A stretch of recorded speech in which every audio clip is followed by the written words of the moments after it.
So for today's vlog, mga best friend, ay nandito tayo sa Cinecittà World. So Cinecittà ay matatagpuan malapit dito sa Castello Romano. Mga 45 minutes drive simula sa bahay namin. So ngayong araw na to ay dinala namin ang aming mga bagets para i-celebrate yung kanyang birthday dahil nag-birthday ang aking bunso noong 28 ng November. Pero ngayong araw na to, dinala namin siya dito para i-celebrate yung kanyang kaarawan. Dapat last August pa kami pupunta dito pero hindi natuloy. Pero maganda pa rin ang pagkakataon dahil dito na namin i-celebrate yung kanyang birthday. So, ngayong araw na to, meron silang mga pa-snow effect. First time lang namin makapunta dito sa Cinecittà, hindi pa kami nakapasok dito.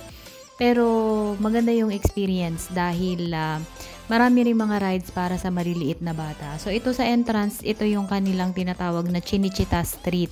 So kapag gabi na, dito merong mga musical show, lalo na ngayon na marami ng mga holiday, marami silang mga pakulo dito. Aga nga pala kaming pumunta dito, 11 AM nandito na kami. So kabubukas lamang nito, wala pang masyadong mga tao.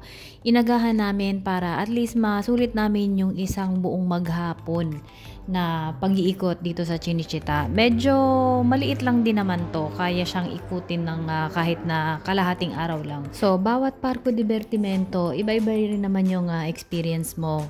Pero dito, yung loob niya, hindi siya ganun ka-modern. Hindi katulad ng mga ibang parko divertimento dito sa Roma.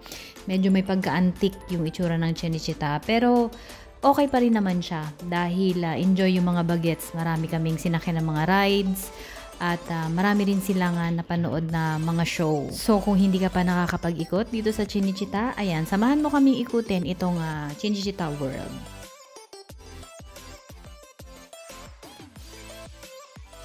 At etong nakikita nyo ang malaking na building na to sa harapan namin ay isa tong restaurant. So, ang restaurant na to ay Italian restaurant. Pero grabe, nabudol kami dito. Hindi ko sinasuggest na kumain kayo dito dahil napakamahal. Ang mga pagkain nila dyan ay mga Italian food. Pero hindi sulit dahil bukod sa mahal, hindi masyadong masarap.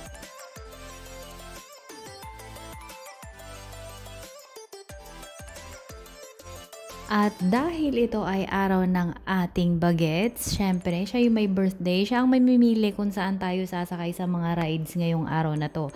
So, hindi namin sinakyan yung mga medyo nakakatakot at hindi pa pwede sa edad niya. Talagang pinili lang namin kung saan siya mag-i-enjoy at pwede sa kanyang edad. So, una namin sinakyan itong, yan, lumilipad-lipad na yan at nag-enjoy din naman kaming mga matatanda. At saka, syempre, aminin na natin, pag nagkakaedad medyo takot na rin tayong sumakay dun sa mga medyo mabibilis, mga matataas na mga rides. Dito lang tayo sa mga pang-bagets. Dahil enjoy din naman tayo dito.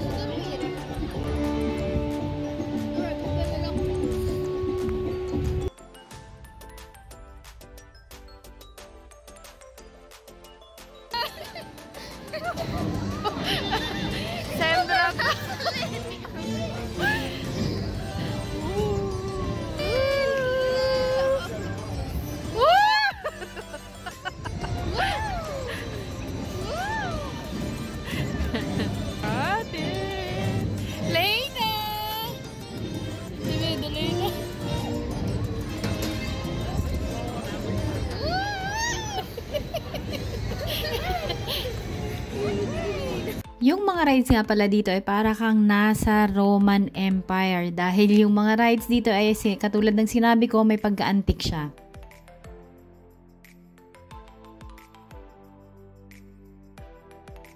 At pagkatapos nga namin doon ay dumiretso kami dito sa parang tower na to at yung aking teenager ay pinipilit talaga akong sumakay dito kahit alam niya na talagang natatakot ako sa mga ganitong klaseng ride.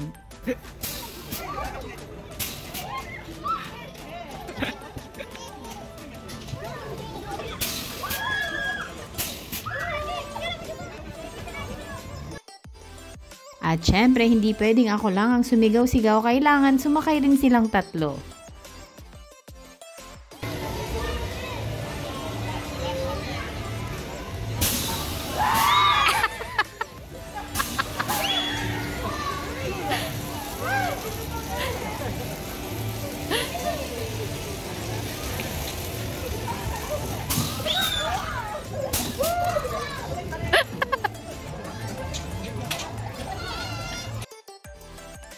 At syempre, hindi natin pwedeng palampasin itong bomb car kaya pinasakay ko na ang aking mga bagets.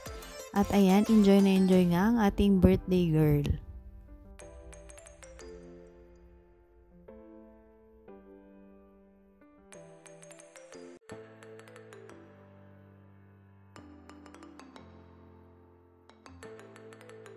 Halos lahat yata ng Parco Divertimento dito sa Roma ay napuntahan na namin. Dahil kapag meron ka talaga mga teenager at mga bagets, yan lang naman yung kasiyahan nila. So ito nga pala yung sinasabi ko sa inyong kainan na napakamahal at hindi masarap yung mga pagkain. So pagkatapos nga namin kumain ng lunch, ayan, nag-picture taking lang kami at pumunta na nga kami dito sa Polizia Stunt Show.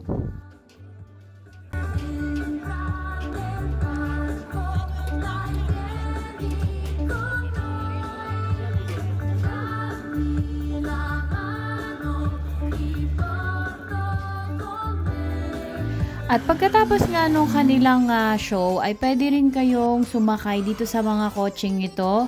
Kailangan nyo lang magbayad ng 5 euro per head at syempre, si ate ay hindi nagpahuli. Gusto daw niyang itry sumakay. Sabi ko, sige, dahil dun sa mga ibang pinuntahan namin Parco Divertimento, walang ganito. Kaya sinubukan nilang mag-ama.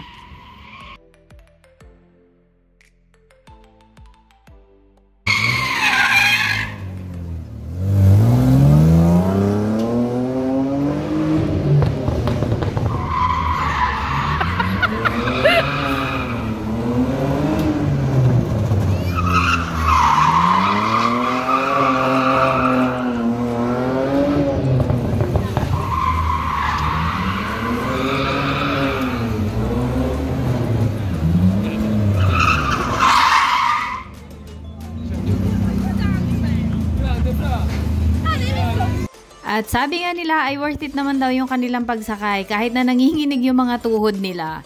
At pagkatapos nga ay nag-picture taking lang kami at pagkagabi ay umalis na rin kami. So yun lang, ala prosima. Ciao!